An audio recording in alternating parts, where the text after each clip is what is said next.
You are listening to CrossTalk, a safe place to discuss addiction, recovery, harm reduction, and everything in between. Support for this podcast comes from the Kentucky Opioid Response Effort and Advocates of Recovery.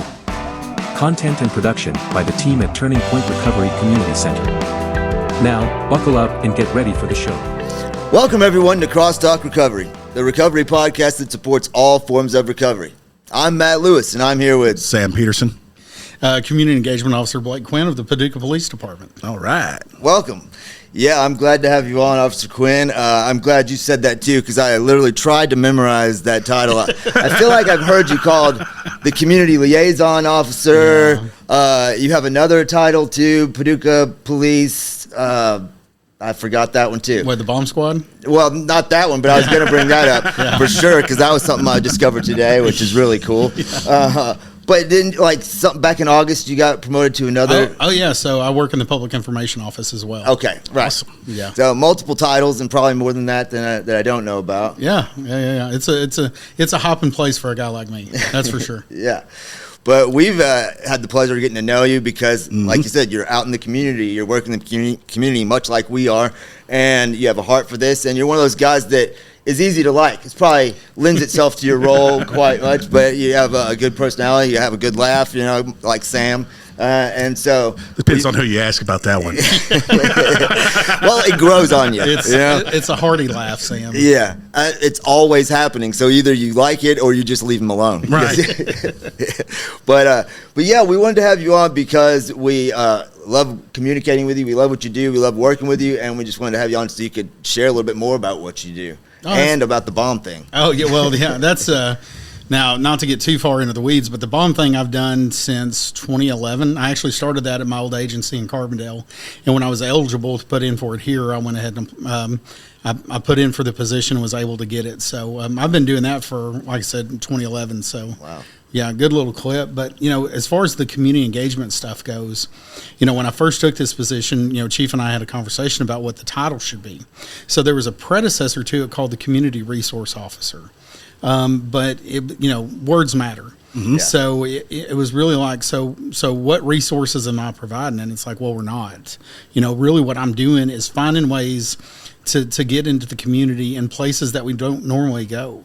And so I said liaison. He was like, well, what about engagement? Because I want you engaging people. And I go, yeah, that's perfect. Cool. And it just so happens that the acronym is CEO. So sometimes I tell people that I'm CEO and I don't correct them. I let them think what they want to. Absolutely. But no, it's been a great journey. When I first took this spot, he said, look, I want you to go into the community and I want you to build relationships and I want you to basically do the most good you can. And I said, so if I understand this correctly, what you're asking me to do is go basically talk to people and make friends. And he said, yeah, that's it in a nutshell. And I said, well, good news. I've been training for this job my whole life. So you're really good at it, I will say. Yeah. Well, and I think too, what I would say lent to my success as a police officer is I've always enjoyed talking to people. I've always been curious. My mother would call it nosy, but I would say I'm curious. Right. And it's just, everybody has such an intriguing story. And I'm always curious to see what that story is. And so, I've been very fortunate in this position. I've got to meet so many cool people like you guys, and just learn, Sam and I have had this conversation. Mm-hmm. When I first took this spot, I'm like, what's one place we're normally not really, really affiliated with outside of maybe like one or two spots? And that was recovery.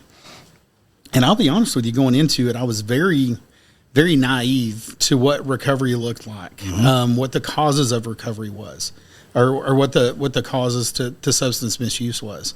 And so somebody told me about the opioid task force, and I go, yeah, that sounds good. ASAP, that sounds good. Let me learn more. Yeah. And I spent probably that first year just really working within the recovery community, and I came out of it like, there was a lot I didn't understand, and I'm able to take that knowledge and share it not only with the community but fellow officers. Yeah. So, again, like you take something like Narcan. Very often that Narcan can be people will have a negative reaction to it because they go, "Hey, we're just enabling people." Sure. Right. Well, to which I always say, you know what? Work a couple of overdose deaths. and realize that that's somebody's mother, brother, sister, dad. Absolutely. And if they had that there, what could they accomplish from that point on in their life? What kind of impact could they made in their community? What kind of impact could they make in their families' lives? And if it means that we just have this stuff available for them, you know what? Because at some point there's going to be, and again, this is something I learned, working within the recovery community, is that at some point there's going to be a switch that gets flipped and says, you know what? I don't want to live this life anymore, and I want to make, and it sometimes it has to be that kind of rock bottom where they have to get hit with like 3 or 4 things in Narcan before. Right, that's what I was gonna say. Like, sadly, it takes that overdose can be the springboard to like them changing their lives. And I wish it didn't take that, but if that's what occurs of it, then it was worth it. If they can change their life, turn their life around, and you were there to save them using Narcan or whatever, then more power to it, Yeah, 100%. And, like for me, when I checked myself into treatment this last time, that was one of the springboards. Is 3 weeks before, a girl had Narcan in her purse and saved my life. Point blank and simple. Yeah. I ran into fentanyl for the first time, and the substance I was using was laced with it, and I mean, it dropped me like a rock. And if she hadn't have been there, I was at a place that probably I would not have. The ambulance would probably not have been called. It'd been more like, you're in a ditch down the road somewhere, which is unfortunate. But I mean, it's a fact of the way this thing works. Yeah, and I think we'd be remiss if we didn't talk about the Good Samaritan law. Yeah, that is, to me, that's made such an impact on the recovery community, where we and if people aren't familiar with it, basically if you call 911 for an overdose, you know what, you're not going to be criminally prosecuted for what's there because you're trying to save a life. Right. Yeah. And to me, that's made such a big impact. And that's something I always try to stress with folks to make sure that they know about it. Just because I would hate to see someone not get the help they need because someone else is worried that they're going to get in trouble for it. Yeah. Yeah. And it's a big thing. It's not like that in every state yet, but I think it should be. Well, I'll be honest with you. When I was I've kind of worn a lot of hats. When you've been a policeman as long as I have, you've got to change it up every now and then. Otherwise, it can get a little stale. There was a time I was a general investigations detective, so I got called out to work basically an overdose, and the lady had called and asked for help, and there's a ton of there was some drugs, there was some paraphernalia, so not knowing, and like I said, the Good Samaritan law was really new. So I went ahead and charged everything that I would normally charge. And then so it goes to court, and the defense attorney goes, hey, I'm going to ask this be dropped or dismissed due to the Good Samaritan law. And I'm like, what's that? And she's like, oh, it just got passed. And she explains it to me, and I go, you know what? Good. Yeah. Good.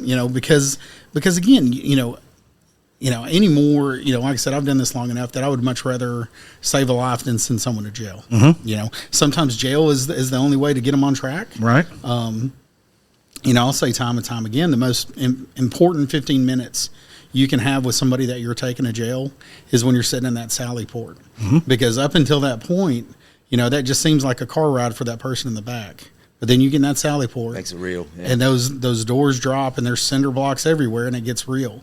So that's your window of opportunity. And I can't tell you how many people I've looked at, and you can call it, counseling or ministered or whatever you want to call it, where I just look at them and go, is this what you want out of life? Because I know that you deserve better than this. And this is going to be the place that could be your springboard to get you where you need to go. You just have to be willing to accept that help. Yeah. Yeah, much like when we respond to a QRT referral and go to someone after they've overdosed. Like, that's the same line I use. Like, do you want to live? Like, is this what you want out of life? I know that you're not using and intentionally trying to kill yourself 9 times out of 10. I mean, it happens, but 9 times out of 10, it's an accident, right? And it's like, are you going to use this? Are you going to use this as fuel to change your life? And like, I'm able to relate to them being, someone in recovery myself, they're in a way that, maybe you can't, but, It's about having hope, Yeah. And then no matter if you're a person in recovery, not in recovery, if you can give a person a little bit of hope, be like, hey, this is what it's going to be, but it doesn't have to be this way. Yeah. Wherever that hope comes from, I think is a great motivator. And, for me, like when when I had crossed that line into IV drug use, I thought I was going to die as a person in addiction. You know, I had given up. Sure. And it wasn't until I met somebody that was like me that had done this thing that I was finally like, oh, it can be done. It's not the end of the road for me. And also when I got arrested and the officer was telling me, hey, we're going to get you some help. You know, I'm sitting in jail and he's talking about getting me some help, you know. And it made a whole lot bigger difference in that seed got planted right there. Seeing that somebody cared. Yeah. You know? Exactly. Yeah. And I think, you know, and not to speak for a lot of people that are in the throes of substance misuse, but I think very often they're missing somebody that's in their corner. You know, sometimes with addiction, you know, you have a tendency to kind of push everyone who cares away because, you know what, all that matters is whatever you're using.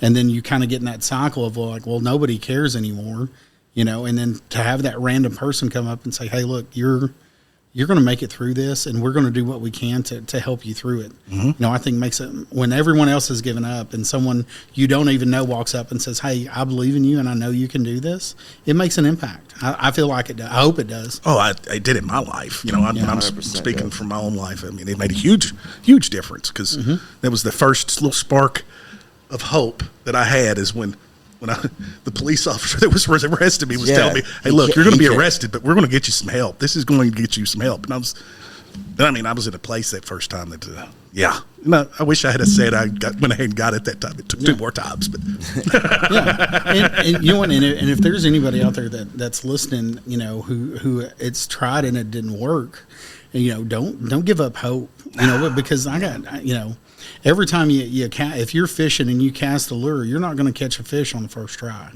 It may take a couple, and when it does, man, you're reeling in that whopper. You know, and it's going to bring you peace that you've probably never known before. You know, that hope is important, and it's important not to get discouraged. You know, there's people I've encountered in 17 years that, you know, I've seen them in the throes of substance misuse, and I've looked at them and was like, man, we got to stop this. They're like, oh, you know, I'm gonna try. It's like, okay, try. And then when I see you down the line, I'm like, hey, where you at? Man, it just didn't work. Try again. Don't give up. Like, I believe in you. Don't give up. You can keep doing this.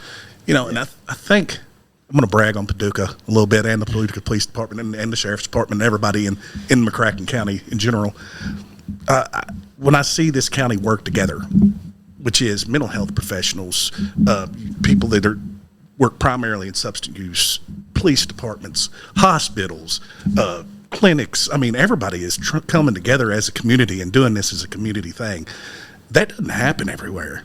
You know, not yet. I mean, it's getting better, but you know, I know y'all have got the deflection team now. Oh man, you stole my thunder. I'm shooting it to you. I'm shooting it to you. Oh yeah, that was an excellent setup. Serve, yeah. You know, and again, you know, to talk on the deflection team, that was something I was actually going to bring up. That's something that's really new in the area. We have Allison is a clinician, some kind of clinician. I don't want to get it wrong because she's worked very hard at it. Yep. And then we have Matt Wentworth, who was he was actually a drug detective for a long time, so he's very familiar with people in you know, that are suffering from substance misuse or in recovery. And those two, man, have knocked it completely out of the park. I think they are doing a lot more than we expected in such a short time. Whether it be, you know, and they wear a lot of hats too. You know, their primary focus is substance misuse. But again, the whole purpose of that program is, you know, when I describe the police department to the community, I always say that our primary mission is to be a caretaker of the community. We are law enforcement. We do enforce those laws. It's a tool that we have on our tool belt. But first and foremost, we want to take care of the community the best that we can. And so, you know, if someone is suffering from mental health or they have a substance misuse issue, you know, we want to get them the help that they need or the resources they need before we worry about getting them charged. Now again, sometimes people have to be charged, but at the same time, if we can, even if they are charged, let's still work with you to prevent this from happening again. Because, you know, very often what we see, you know, is, I always call it this endless cycle. So if you're down on your luck and you get arrested, you go to jail. So you're either going to have to serve out until this is all adjudicated, or you're going to have to post bond, and they're going to set you a court date. Well, if you don't have money to pay the fine, or you don't have money to get to court, you're going to catch another fine, and then you're catching another fine, and now you've got a warrant, and now you've got to post bond, and those can keep stacking up. And really, what is that doing to help folks, right? Right. So if we can address those things early on and prevent those types of recurring issues to where we can get people the help they need, that's what we want. That's the ultimate goal. So and again, they do a tremendous job, and they're working very closely with so many community partners. I'd like to take credit for their success, but and as you guys know, when I come into this community spot, I'm like, I want to identify as many resources as I can. And so I go in there and I go, hey, I've got all these resources for you guys. And they go, yeah, we've already got them identified. And I go, well, if there's anybody on your list you don't have, just let me know. But again, they did a great job of reaching out and finding what's available for again, people who are suffering from substance misuse, or people that are, in the throes of mental illness, and doing what we can to get them back on the right track where we deflect them from having to go to jail. Yeah, it's both mental health, untreated mental illness, and substance use disorder has been, it's a community problem, right? And what amazes me is how well this community has come together to try to do something different. Like there's outside of the box thinking. We've done this way. Let's try it this way because we've been doing it this way. See if we can get better results. The situation table kind of things that I know I've seen you at, like just people coming together trying to figure out these hard to solve problems that are going on in the community, and it's about building that unity. I think everybody has figured out there's not an easy button. So they're like, and they realize that they can't do everything. When what I've seen in the past is that if somebody had a mission, they're like, I want to help people, but this is the only way that I can help them. And if they need help somewhere else, I don't know what to tell you. And so what I've seen, especially over the past couple of years, is really that community coming together. Those like Healthy Paducah, ASAP, these organizations that want to help are really partnering with each other and say, hey, look, this person needs this, but I can't help them with it. But I know that this person at this organization can, so I'm going to refer them over to them. And if they need help getting there, if they need a ride, if we need to throw them on, we're going to do what we can to get them there. And it's and it's like you said, that unity of everybody working together has been just tremendous. Hey y'all, did you know it's illegal to own just one guinea pig in Switzerland because they get lonely? Here at Turning Point, we don't want you to ever be lonely either. That's why we're open 7 days a week from 8 a.m. to 8 p.m. Always feel free to come hang with our friendly staff, and don't forget your guinea pig. We're located at 415 Broadway Street, downtown Paducah. Hello everybody. You want to know something? My biggest issue with meetings is despite their name, they are never about me. Here at Turning Point, all of our meetings are for you and about you. We have meetings at least 3 times a day, 7 days a week. We are located at 415 Broadway, Paducah, Kentucky. Call 270-444-3621 for more information.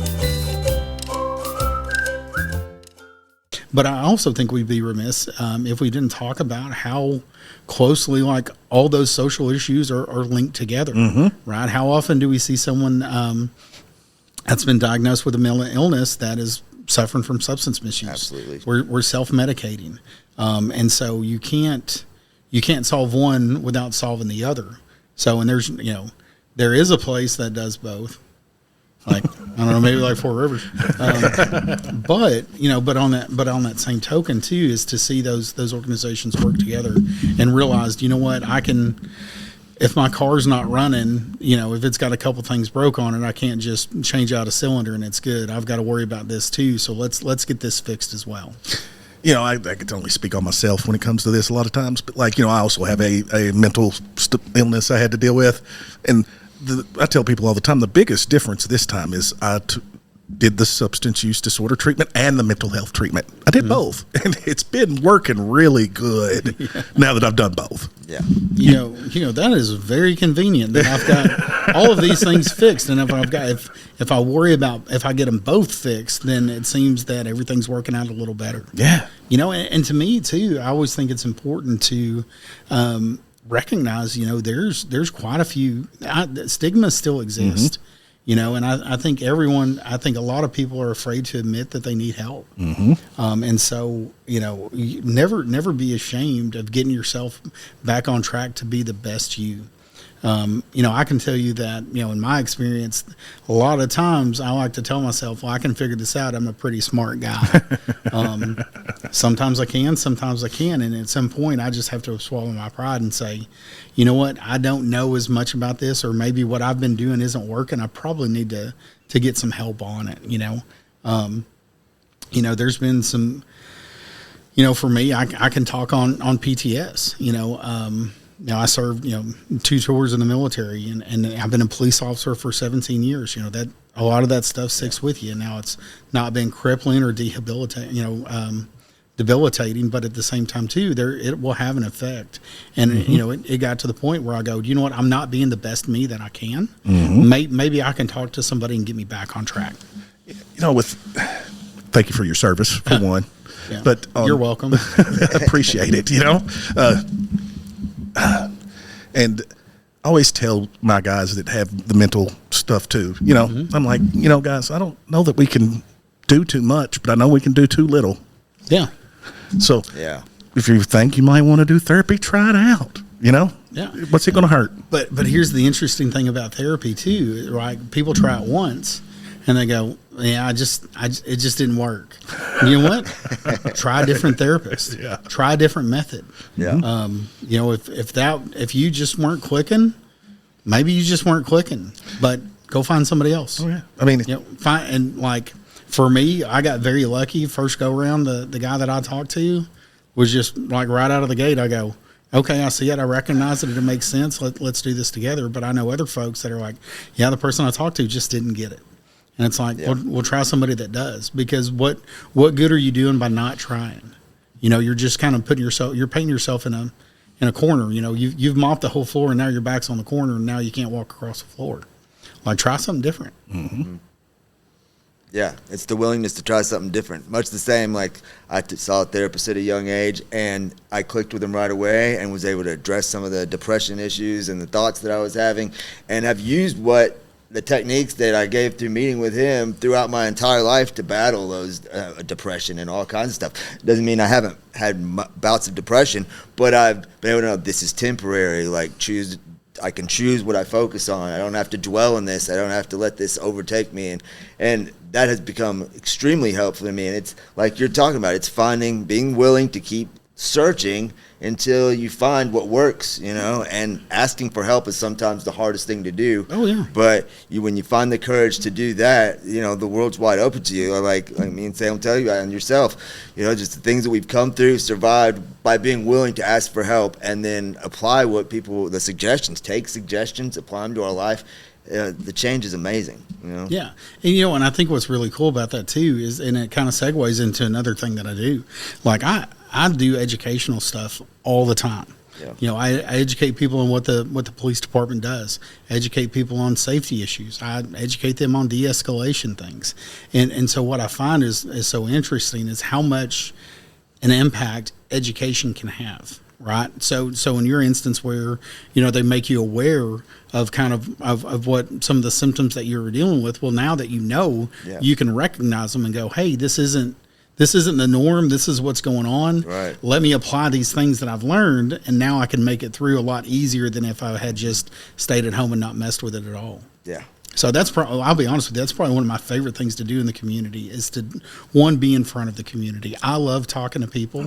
I love learning about people. I mean, it's just, to me, it's always super fantastic to get in front of a group that I've never seen before, because I know I'm going to build a relationship out of there and I'm going to learn some really, really cool stuff. Yeah. Like I'm just always, and I think if anybody is interested in any career, or just walking through life and being a good person, like be curious, because you would be amazed at how many cool, interesting stories and experiences walk by you every day that if you don't take the time to stop and ask, you'll never know.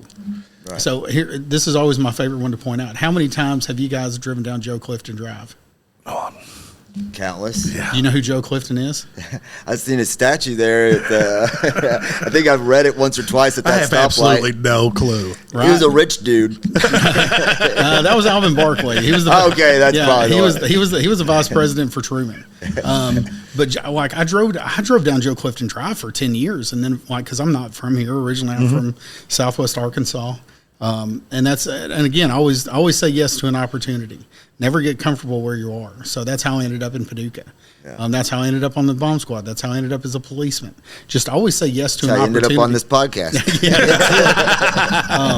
So I'd driven down Joe Clifton Drive for 10 years, and I go, who is Joe Clifton? Like, why does he have a street named after him? He was a retired Navy admiral from Paducah. Went to Tillman.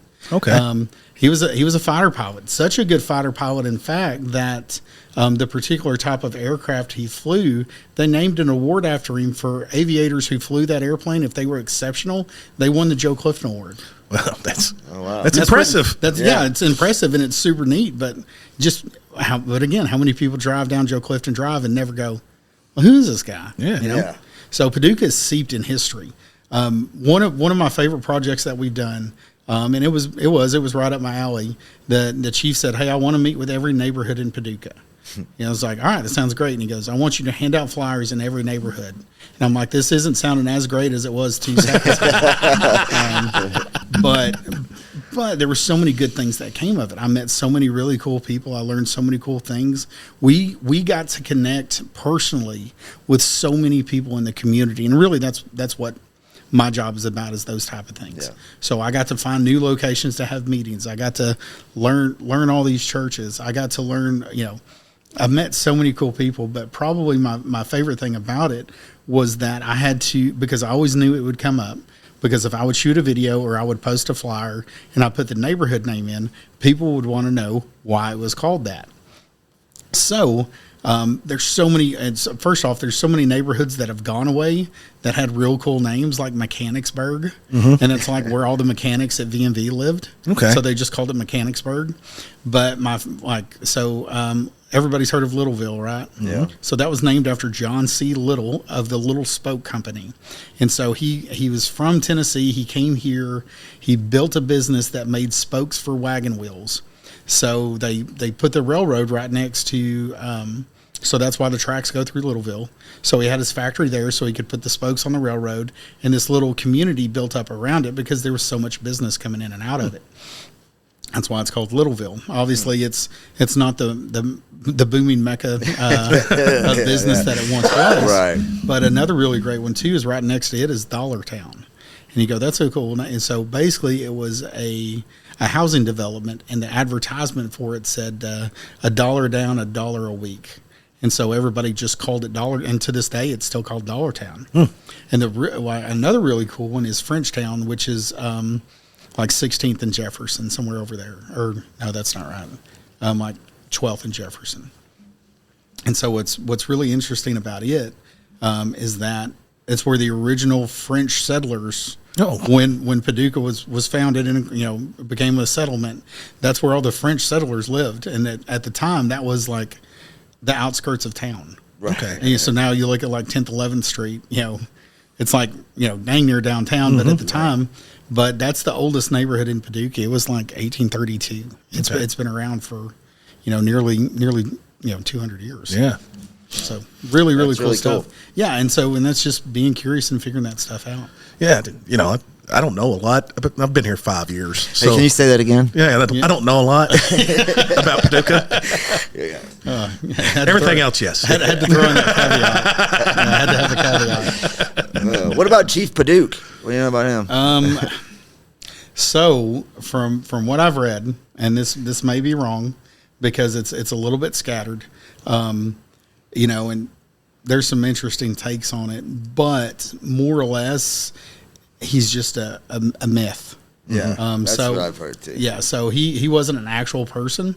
And I think when they identified him as the chief, he was actually just the guy that was in charge that day, kind of deal. Like he was an elder in the tribe, but he wasn't like in charge of the whole tribe. And what's fascinating about that too is I want to say they're the Chickasaw.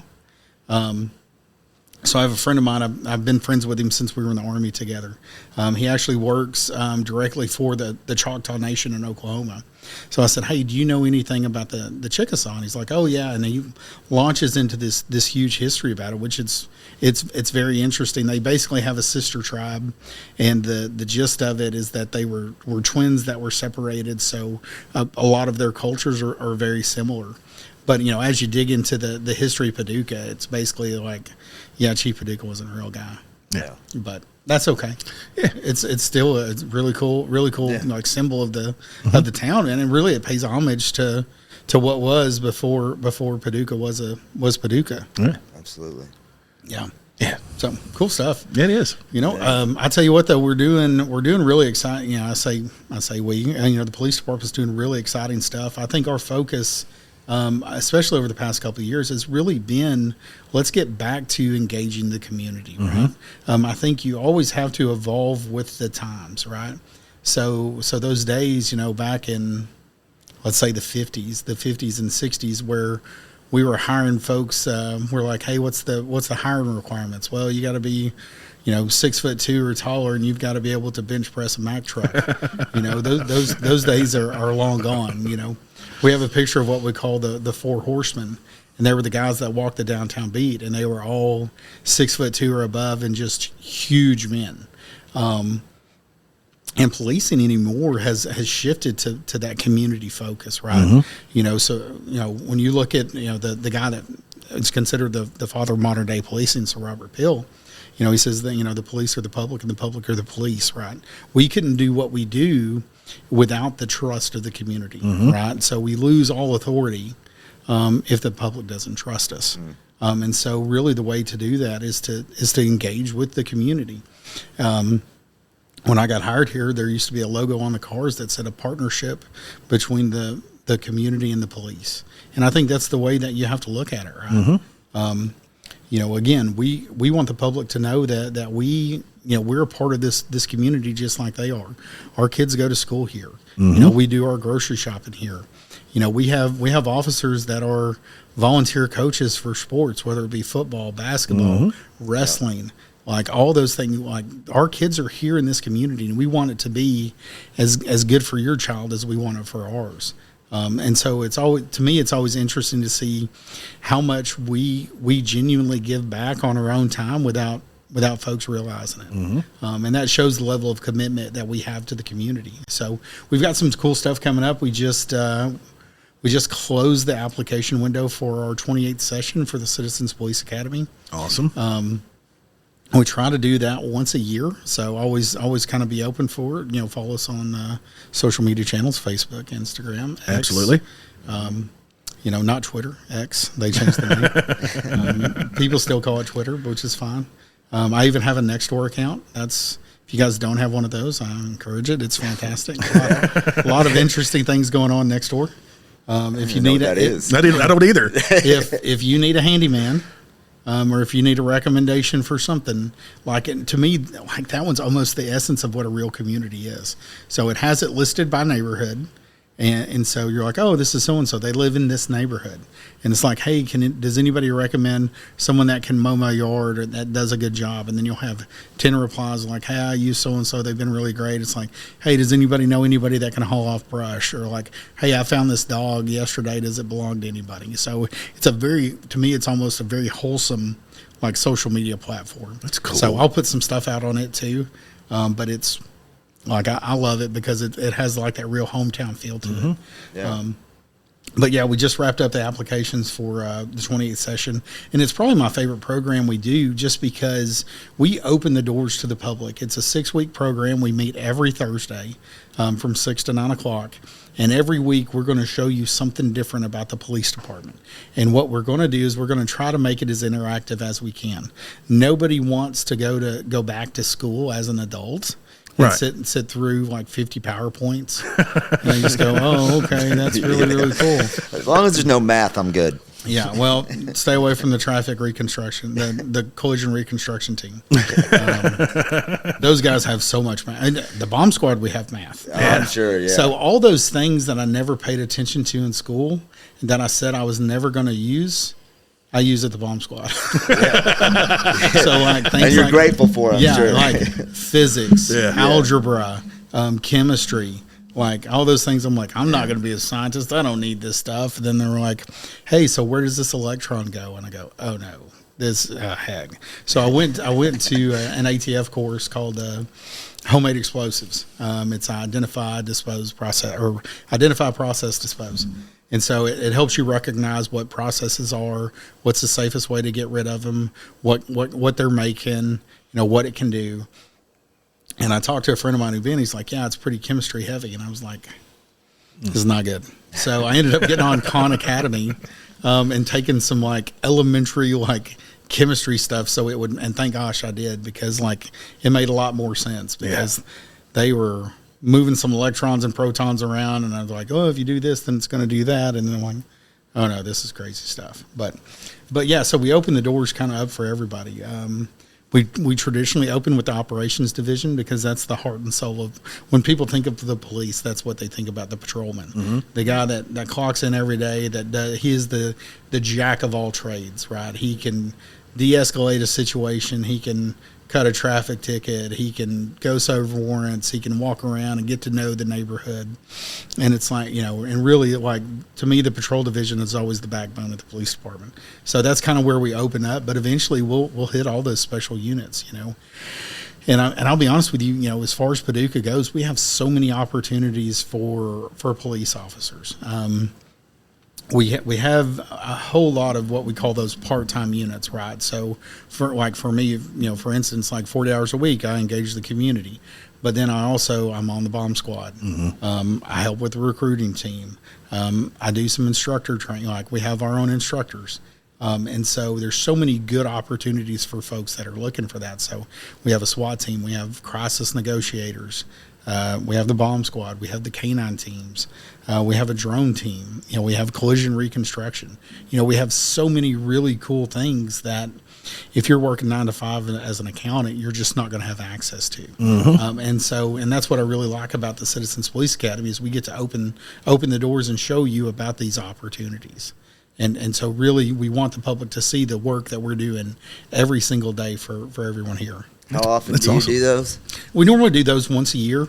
We have a junior one for kids, I want to say 13 to 17. And that'll go in the summer. That's ran through our school resource officers, which that's another really cool position. Yes, right? It is. If you want to be if you want to make an impact on kids' lives, every single day you can clock in at the school and you can be that law enforcement officer that's there for them. Just having such a good positive influence on those kids. But we also, speaking of kids, we also have the Explorers program. If you're a young person who's interested in law enforcement, that meets once a week, and we will teach you everything there is to know about police stuff. That's awesome. Our kids just got back from Winterfest in Gatlinburg, and they took, I want to say, second in Unknown Trouble, and they got third place for, it was either DUI or domestic violence, one of the two. But they worked exceptionally hard for those things, and they got, Explorer posts all over the country, and they were able to really showcase kind of what they were doing. So the advisors for that are all officers. So they take time out of their evening to go basically train and mentor these young folks that are interested in.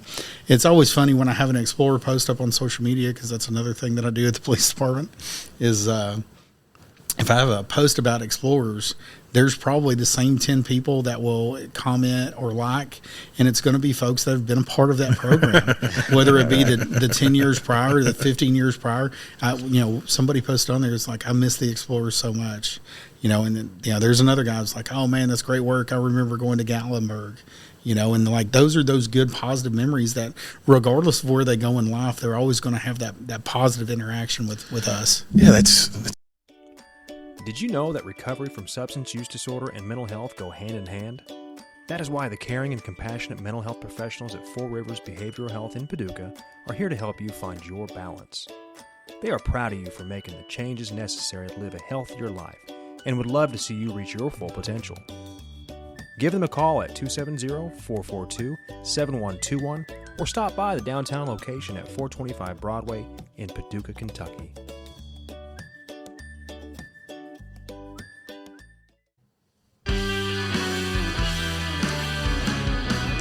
One thing I have always wondered is who put the alphabet in alphabetical order. At Turning Point, our goal is to help you put your life back in order. If you struggle or have struggled with substance use disorder and are in need of help, come see us at 415 Broadway Street, Paducah, Kentucky, or call 270-444-3621 and sign up for peer support services with one of our friendly staff who have lived experience with addiction. Hope to see you soon. Good, in a world where for a long, they're around 2020, the perception got a little bad, and I don't believe it's that way here, because you guys do such a great job of being in the community, and the more we can come together as a community, the better, and all the things you just said is what a lot of, I think, communities are struggling with right now is just that unity between police department and the community, which I think it's all in an upward trajectory across the nation. So, that's good. And I think for us too, it's about education. I think sometimes there's agencies out there that are a little secretive about what they do and why they do it. And a lot of the time they do it because they think they're being safe because they don't want to give away too much about, but if you don't tell people what you're doing, then you're just going to let them write their own narrative about what you're doing and why you're doing it. Yeah. And that's always my favorite. Again, my favorite thing is to educate people. If they go, hey, I can remember being a patrolman, and I walked up. It was a very busy weekend. We had a big event in town, and I pulled someone over, and I got up to the car, and his hands were on the roof, or up on the roof of the car, and I go, what are you doing? He's like, this is the way we always do it in this town. I go, man, that ain't this town. Just relax. We're going to have a conversation. I'm going to tell you what you did wrong, and we're going to figure out where we're going to go from here, man. He's like, oh, that's such a relief. And I'm like, that's the way it is. I could tell a story about because, I'm from Muhlenberg County, which is, I knew all the police officers because it's just 5,000 people, right? But I was in Louisville at a place, and actually, we weren't doing anything, but, I guess my buddy had looked suspicious enough at the time that it looked like he did something. Not that I wasn't always, I was just happened to be. We always have that one friend that always looks like he's up to something. No matter what, right? Yeah. And we were not in a great neighborhood, and we were going to be up to something. We were just not up to something yet, And their units, like undercover units, just surrounded my car, and they're like hands on the dash, and there's guns pointed at me already. And they're like, "Why are you shaking?" I'm like, "I'm from Muhlenberg County. You've got a gun pointed at me. I'm shaking in my boots. What do you mean?" Yeah. But it's just. And they go, "This is Louisville. That's a Tuesday." Right. Which it's a whole different dynamic, right? But so I understand how that guy, because I wasn't used to the other way, so I was just like, "Oh, goodness." Well, and I tell you, one of the things that I love about policing is I stumbled into this. There had been subtle things through my life that kept it on my radar, but not enough where I was like, that's what I want to do, right? So very similar to Muhlenberg County, I grew up in Howard County, Arkansas, and I graduated with 33 other people. So when I tell people that I was in the top 10 of my my graduating class, I don't like to tell them how many people were there because it's not as prestigious. But I can remember the police officer that I saw all the time. His name was Gary Simmons. Was always mostly positive. I might have been up to a little mischief from time to time as a young man, but nothing criminal, but just enough to draw his ire. I would say would be a good way to put it. I think one time this is a direct quote: "You're spinning your tires, boy." So nothing crazy, but I always thought, that was. And I asked him, he's like, dude, he said, it's the best job I ever had. He said, I get to play cat and mouse every day. And he said, if I don't catch the mouse, it's okay, because I may not catch them today. I'll catch them tomorrow, catch them the day after. And he said, I'm really doing good. And I was like, man, that's really cool. And it just kind of fell to the wayside. Then I went to college and I took a criminal justice class. I had no intention. I just took it as an elective because it seemed like okay. I was gonna get a psychology degree. Yeah, that didn't pan out at all. Most people that went to college as long as I did are called doctors. Yeah. It took me a minute to find my way, so to speak. When I took an industrial psychology class where they talked about the color on the wall and the effect it has on the productivity of the worker, I was like, you know what, maybe this ain't for me. But I took that criminal justice class and I was like, man, that was really cool. And when it was done, it just kind of went to the wayside. And ultimately, I ended up in the Army. I was at Fort Hood, had a really positive experience with a guy that was a retired sergeant major. And so the deployment's over, and I'm like a ship without a rudder. I don't know what I'm going to do. And I said, you know what skill set do I have? Well, at the time, I just thought all I could do was I can talk to people and I can shoot, move, and communicate. So what job is like that? And then I got to thinking about that interaction I had with the sergeant major, where he made a personal impact in my life. He had this job where he affected the lives of like 5,000 people, and I had no idea what it did. But in that moment, he helped me. That mattered. Mm-hmm. And I said, so I've got this skill set. Then I thought about Gary Simmons. We called him Bougie. Thought about Bougie, and then I thought about that criminal justice class, and I go, do you know what? I think I'm going to give this a go. And in 17 years, guys, it's never once felt like I was going to work. That's beautiful. Yeah. And so it's I was going to ask you that too, because being out in the community and having to be on 10 every day, can be hard on anybody. So, and obviously you have a love for it. Mm-hmm. So you haven't found that difficult, and like jumping out of bed, I get to go out and meet people today, and because I know I'm personally not always on 10, and we work with people all day long. No. Some days I'm just like, I don't want to hear it. Well, some of it to me is about perspective, right? Yeah. If I ever get an inkling of like, kind of deal, I stop and I take a moment. I go, do you know what? My life I could be digging ditches in the middle of summer right now. I could be working out in the rain. And I get to do something fun, something interesting, and I get to meet new people every day. And in that moment, and you've got to think about it like this too, or this is the way that I look at it, is that when someone calls the police, another adult, they've reached a point in their life where they have no idea what to do. Mm-hmm. They're like, something has to be done, and I need someone to help me. Yeah. Or they call us because they feel like they're supposed to, which is fine, because that's what we do. Like, you need help, I don't mind helping you. Sometimes I'm going to chuckle to myself about it a little bit, where I go, well, that's not really, but I'm going to help you however I can if I can, And so I'll never forget. So my father had passed away, and it was kind of ended my time, and I could feel my time in detectives was coming to a close. I felt like a need for a new season. So I said, you know what, I'm going to go back to the road. And I'm like, there's no hesitation about it, no dread, because it's comfortable. Mm-hmm. It's that home base that you can always go back to. And I go, man, I'm ready to do this. And so I get my first call. I'm really excited about it. And it's a call by phone. So I call the person up and I said, hey, I'm Officer Quinn. How can I help you? Well, my boyfriend won't stop calling me. Like, did you tell him to stop? Well, no. Well, do you pick it up every time he calls? Yeah. And you chuckle to yourself and you go, okay, well, step one, stop answering. Yeah. Or what, step one, send him back and say, hey, stop calling me. Mm-hmm. Step two, stop picking up the phone. This is easy peasy. That's all there is. If he keeps calling, let me know. I'll come take care of it. Yeah. And it was just such a stark.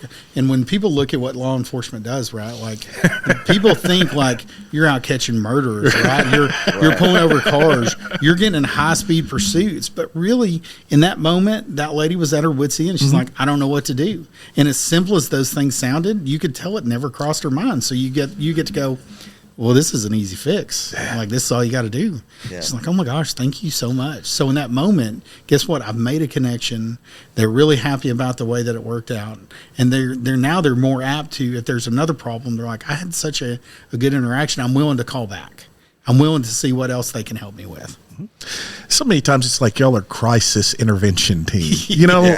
Whatever that crisis may look. And crisis looks different for everybody. I mean, I agree. So like it could be just like she didn't know how to go about that. But she was in crisis, even though it might sound like a chuckle to us. Yeah. And then, or it might be mental health, or it might be substance use, or it might just be the neighbors, trees, whatever.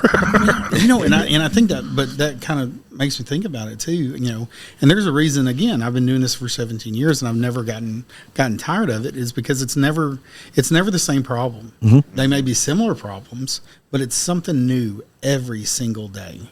And if you're willing to help people through whatever that problem is, and try to help them out the best you can, and sometimes you can't, and you go, look, I've tried everything I can. I just can't do anything to help you. Like, people see that and recognize it, and they go, you know what? Even though I know you couldn't do anything, I really appreciate you trying so much. Right. But it's never the same. It's something new every single day. Like, I could, if we weren't here, I could tell you guys some just some of my favorite stories, and it's nothing derogatory, nothing bad, but I don't want to talk on anybody, but like it. I laugh every day. I laugh every day, whether it be something my coworker said or maybe something that somebody else said. And again, kind of we talked about earlier, like, I think it's important for the public to understand that we're people just like they are. So it doesn't do any good to try to be super sneaky about what you're doing. So if you're just open and honest with whatever you're doing, you go, hey, just so you know, you're under arrest. You're going to have to go to jail. Now I've got to put handcuffs on you. Turn around and put your hands behind your back. You go, why am I going to jail? Well, this is why you're going to jail. Like, the days of because I said so are long gone. It's very similar to just working, like, removing as much apprehension from the situation as you can, because if people know what you're doing and why you're doing it, you're going to find that it's not going to be as much of a struggle for them to accept it. Yeah. I admire you guys because, so many times you're all seeing people on their absolute worst days. Yeah. Like, to be able to do that day in and day out, I understand that has to be extremely mentally taxing at times. And like, when I see guys like you and you still stay upbeat, you have that gratitude and actually trying to help. And I think, man, them guys it gives me compassion for what y'all are doing, because being right next to a community mental health center, I see a lot of officers pretty often. Yeah. I've noticed, like, y'all put up with some stuff and like are really good at it, and I think that's amazing, because it's not always easy. Yeah. No. Well, I always say, if not me, then who? Right. I think we always end up in places that we're meant to be. Now, whether it be divine intervention, whether it be the cosmos, or just luck of the draw, but I think as an officer, you always end up in the spot that you're supposed to be. I can't tell you how many times I've been on a call and somebody goes, hey, I'm having custody issues and my ex is out of state. And I go, well, guess what? I'm your guy, because at one point I had an ex out of state and I had custody issues as well. Let me help you the best I can. And so, there are a lot of things that happen, day in and day out, but again, man, we're doing the best we can. And I don't think there's an officer out there that is just completely dissatisfied with helping people, right? That's the reason you get into this job to begin with, is to help people, and you get an opportunity every single day to give a little piece of yourself to make somebody's life a little bit better. Yeah, man. Yeah. And going back to what you said about educating people, like, educating people shows trust, and you gotta show trust to build trust, and all those things are important. And your heart is in the right place, obviously, so we appreciate you. We appreciate all that you do, you and all the other officers and all the first responders in this community. We appreciate you, and we thank you for coming on the podcast today. Hey, it's no problem at all. I always enjoy hanging out with you guys. It's never a bad time when I see you guys. And again, I'm extremely blessed to be in the position that I'm in. I think that had I been a patrolman, or I'd been back in detectives, or I've gotten promoted, man, there's so many cool new relationships that I've built that I wouldn't have from this opportunity as being what I call the community guy. So I'm always here to help and support Turning Point any way that I can. And those folks that are in recovery, my message to them is like, what, just keep on, just keep that hope, because you don't realize how many people are rooting for you. And if you're struggling with substance misuse, there is somebody there that is going to love and support you and help you through this thing. You're not alone, Right. and you're never going to be alone. You just have to be willing to reach out to folks that want to help you. Amen. Yeah. Like I always tell everybody, about 6 years ago, if you had told me I would be doing a podcast with a police officer, I would have not believed you. My favorite one is every time, like for the first couple of times I would see him, he goes, "Man, it's so weird to be talking to you." Because if this was a different time, he said, "You wouldn't see nothing but the back of my feet." Right. Yeah, you learn things as you go through this process, and like as a person in recovery, so much of my life it's like, oh, the police are over there, let's go this way. Right. Now I'm like, oh, hey. So, Yeah, that's cool. All right, thank you guys. Check us out on YouTube or listen to our audio versions on Apple, Google, Spotify, Podbean, Amazon Music. And as always, stay grateful. If you or someone you know is struggling with addiction or in recovery and needs guidance, speak with Turning Point's team of peer support specialists by calling 270-444-3621. You are not alone, and we are proof that recovery is possible.